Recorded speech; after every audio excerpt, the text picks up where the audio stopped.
Hello everyone, welcome back to my channel Biology with Mansi, and in this video we will be discussing about plasmolysis. So before starting the video I want to tell you all कि मैं एक Unacademy पे educator हूँ. This is my profile on Unacademy. You can follow me on Unacademy and you can also use my code MGNEET for 10% discount on all Unacademy subscriptions, and you can also join my telegram group that is Biology with Mansi, जिसका link आपको description में मिल जाएगा. पहले start करते हैं introduction से. What is plasmolysis? तो word plasmolysis वो generally derived from a Latin and Greek word means plasma, जिसका मतलब था प्लाज्मा का क्या मतलब था? मोल्ड. एंड लाइसिस का मतलब था लूजनिंग. तो ये हमें एक लैटिन और ग्रीक वर्ड से मिला था, दैट इज प्लाज्मा, जिसका मतलब था मोल्ड, एंड लाइसिस का मतलब था loosening. Plasmolysis is defined as the process of contraction और shrinkage of the protoplast of the plant cell. पहले हम बात करते हैं कि प्रोटोप्लास्ट क्या होता है. तो एक सेल में जब साइटोप्लाज्म प्लस न्यूक्लियस, इन दोनों के कॉम्बिनेशन को हम बोलते हैं प्रोटोप्लास्ट. तो प्लाज्मोलाइसिस एक ऐसी प्रोसेस है जिसमें हमारे पास प्रोटोप्लास्ट का श्रिंकेज हो जाता है या फिर कॉन्ट्रैक्शन हो जाता है एक प्लांट सेल में, जिससे क्या होता है, जो सेल के अंदर जितना भी वाटर होता है उसका लॉस हो जाता है. इसी को हम बोलते हैं plasmolysis. Plasmolysis is the result of osmosis, और इसी की वजह से क्या होता है, ऑस्मोसिस होता है. ऑस्मोसिस हमने लास्ट वीडियो में डिस्कस किया था. Plasmolysis become uncontrollable because osmosis require no energy. Even through excessive water loss may cause the cell membrane to collapse.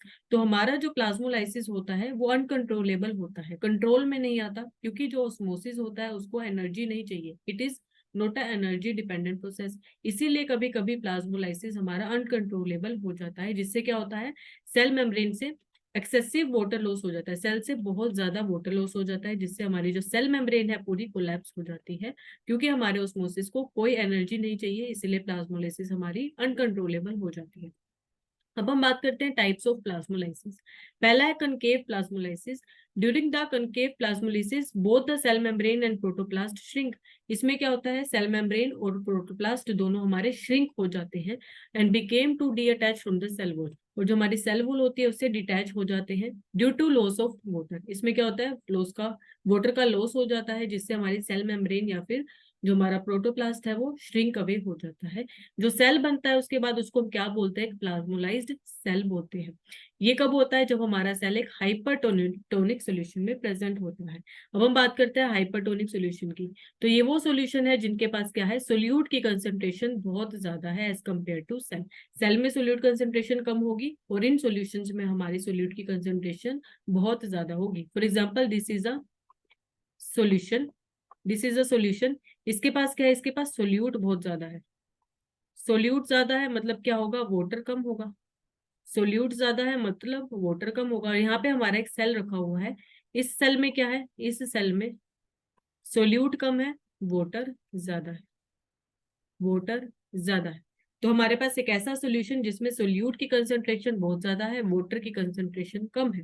तो इस केस में क्या होगा, movement of occurs through the membrane moving from area of higher to lower water potential. तो हम सबको पता है वाटर की मूवमेंट कहाँ होती है, हाइयर कंसंट्रेशन से लोअर कंसंट्रेशन की तरफ होती है. तो हमारी वाटर की कंसंट्रेशन कहाँ पे ज्यादा है, यहाँ पे ज्यादा है, मतलब सेल में ज्यादा है, और हमारी वाटर की कंसंट्रेशन बाहर कम है. तो इससे क्या होगा, जो हमारा वाटर है वो कहाँ से मूव करेगा, सेल से बाहर मूव करेगा.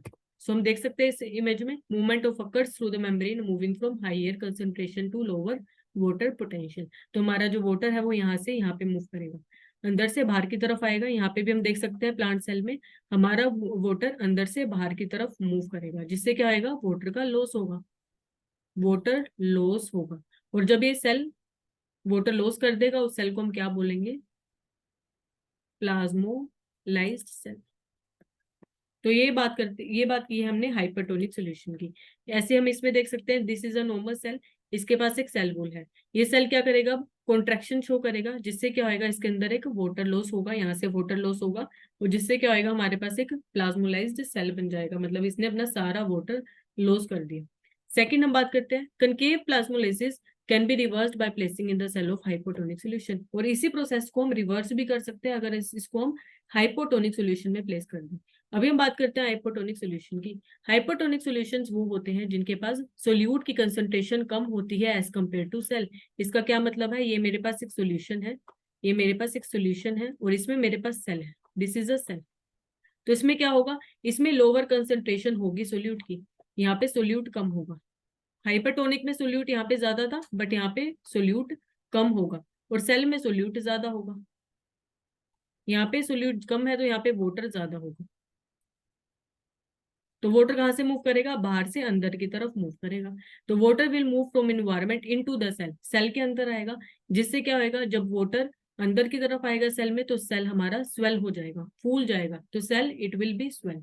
समटाइम्स सेल में बी लाइज्ड और burst due to excessive water Uptake.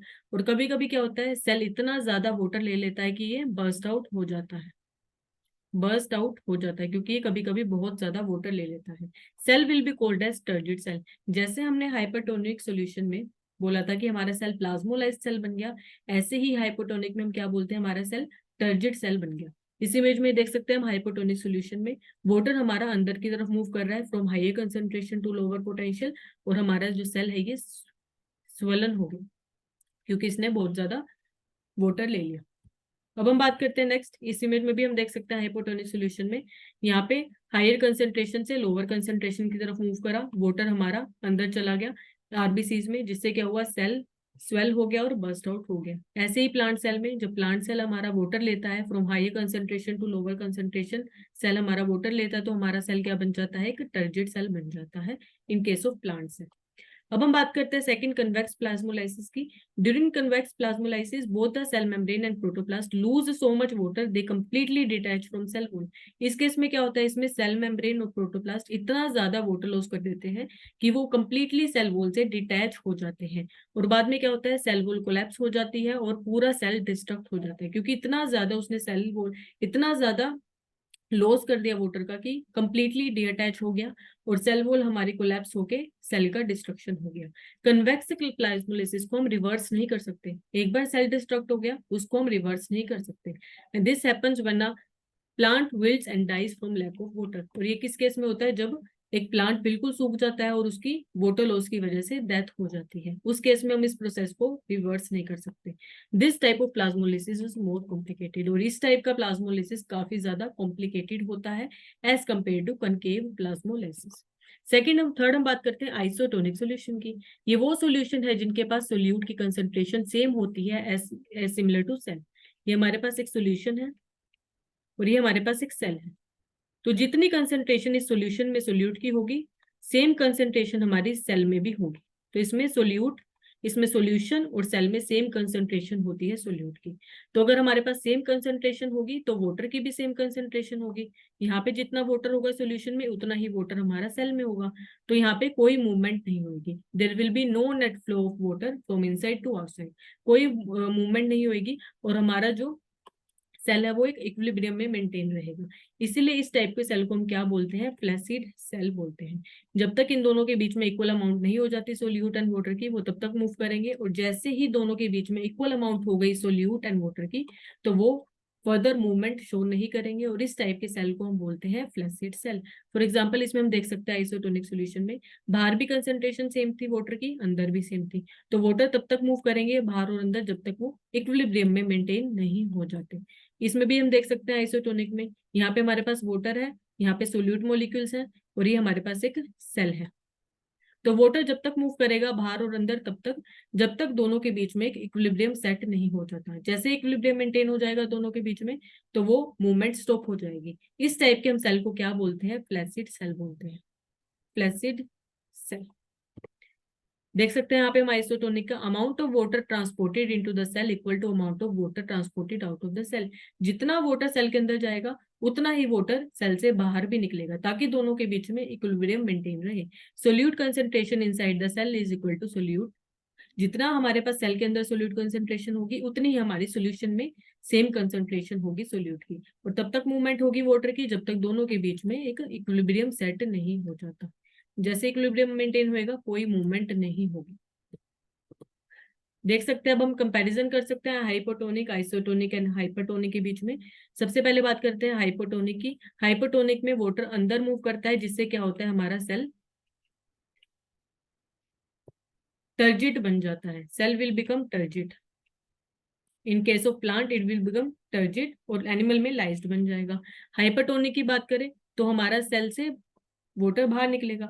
तो इस सेल को हम क्या बोलते हैं, इस केस में भी प्लांट में हम देख सकते हैं हमारा वाटर बाहर की तरफ मूव करेगा, इनसाइड से बाहर की तरफ मूव करेगा। इस सेल को हम क्या बोलते हैं, प्लाज्मोलाइज्ड सेल। और आइसोटोनिक में तो सेम कंसंट्रेशन रहती है, इसमें हमारे पास सेम कंसंट्रेशन रहती है दोनों में। तो इससे क्या होता है, वाटर अंदर भी आता है और बाहर की तरफ भी मूव करता है। और इस सेल को हम क्या बोलते हैं बाद में, फ्लैसिड सेल बोलते हैं। तो these are the comparison between hypotonic, isotonic and hypertonic. Hypotonic में स्वेल हो जाता है सेल, हाइपरटोनिक में श्रिंक हो जाता है, और आइसोटोनिक में कोई फर्क नहीं पड़ता, सेल हमारा फ्लैसिड रहता है, क्योंकि बाहर में मूवमेंट हो रही है और अंदर की तरफ भी मूवमेंट हो रही है। तो एग्जांपल देख लेते हैं प्लाज्मोलाइसिस के, जो कि हमारे रियल लाइफ से रिलेटेड है। For example, shrinkage of vegetable in hypertonic condition. जब हम वेजिटेबल्स को एक हाइपरटोनिक कंडीशन में रखेंगे तो हमारे वेजिटेबल श्रिंक कर जाएंगे, क्योंकि वाटर का लॉस हो जाता है, due to loss of water, loss हो जाएगा वाटर का। और ऐसे सेल को हम बोलते हैं प्लाज्मोलाइज्ड सेल।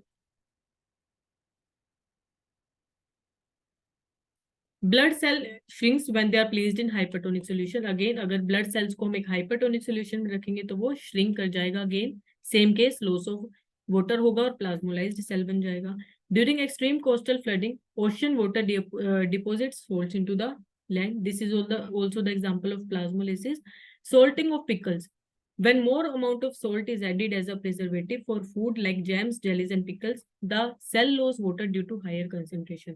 हम पिकल्स को क्या करते हैं, सोल्टिंग करते हैं, मतलब उसको सोल्ट में रखते हैं। क्यों? क्योंकि उससे क्या होता है, उससे क्या होता है, वो एज अ प्रिजर्वेटिव काम करता है। But the cell lose water due to higher concentration outside and become less conductive to support the growth of micro organism.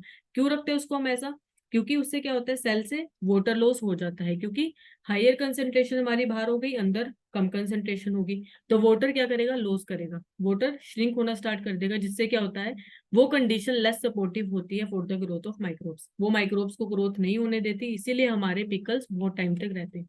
1-1.5 साल तक हम पिकल्स को रख सकते हैं सोल्टिंग करके, क्योंकि वो क्या करता है, वाटर लॉस करवाता है, जिससे कि ऐसी कंडीशन बन जाती है जो कि माइक्रोब्स को ग्रोथ सपोर्ट में हेल्प नहीं करती।